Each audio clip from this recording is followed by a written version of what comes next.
Hello, it is not Saturday this time. I really want to apologize for my kind of sporadic posting schedule lately. Reed did agree to share his day with me today, but I just had a lot going on. I just moved into a new apartment yesterday, so it's been tough on me. But I do love posting, and I really love this topic, so I made sure that I did make a video for it, even though it's a day late. And again, very sorry, but let's talk about it. So this week's topic is femininity in trans men, and the only reason this topic is even brought up is because there is something questionable about being a feminine, not only a man, but a feminine transgender man. Now this is a very interesting topic to me because I think that the societal expectations for transgender men to be masculine is an independent issue of the societal expectation for cisgender men to be masculine, and by this I mean I think the reasons that people expect these two different groups to be masculine are different from each other.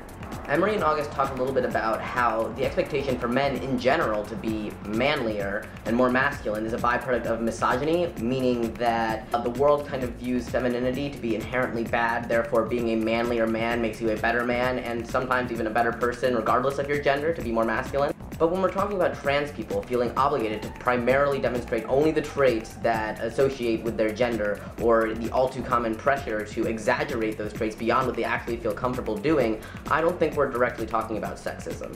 We're more talking about validation here. Validation from yourself, validation from others, because for some reason we have this identity that people feel obligated to dispute. Even the supportive people in our lives feel like it's their responsibility to make sure that we're not bullshitting them or something. And the only reason people even have the opportunity to do this is because our biology doesn't conventionally align with the sex we define ourselves with. And if people have the opportunity to be skeptical, they usually will be, but there's really no angle you can come at to a cisgender male to say that he isn't a male, just like you can't really come up to a square and say, hey, you're not a square. If it's a box with 4 lines identical in length, all meeting to make 90-degree angles, it's a square. It's fulfilled every checkbox to be a square. I mean, if it's a square that's too feminine to be a square, people might say, lol, you triangle, why don't you square up? But that's an insult, a sexist, shapist insult, but it's an insult. It's not someone saying, no, I'm not kidding, you're literally, actually not a square. And the only reason people feel like they have the power to move from this misogynistic insult to literally putting your gender into question is because maybe your lines don't all meet to make 90-degree angles. Maybe, technically speaking, sure, you're not a square.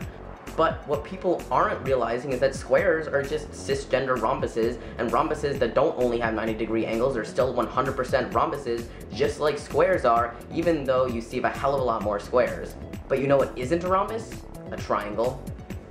That's an analogy for women, I think. Women are definitely triangles for some reason. Maybe cisgender women are equilateral triangles, while trans women are right triangles. I don't know, I can't speak for women, I'm too busy being a rhombus. But on an ending note, if you know anything about rhombuses, you should know that being a square doesn't make you any more or less of a rhombus, and putting a dress on a square or a rhombus doesn't actually have anything to do with anything, so I actually don't even know what your argument is, so see you next time.